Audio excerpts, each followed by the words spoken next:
abonneel te activer cloche de notification bi ndax nga mën a jot sunuy vidéo saa su ne boo paree nga partage ko ak say xarit.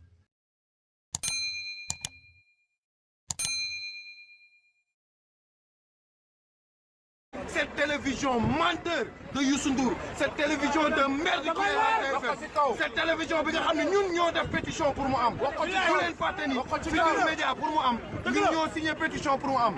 Youssou Ndour ñëw wor askan wi di ànd ak Macky Sall di fen di dajale mais. abonneel te activer cloche de notification bi ndax nga mën a jot sunuy vidéo saa su ne boo paree nga partage ko ak say xarit.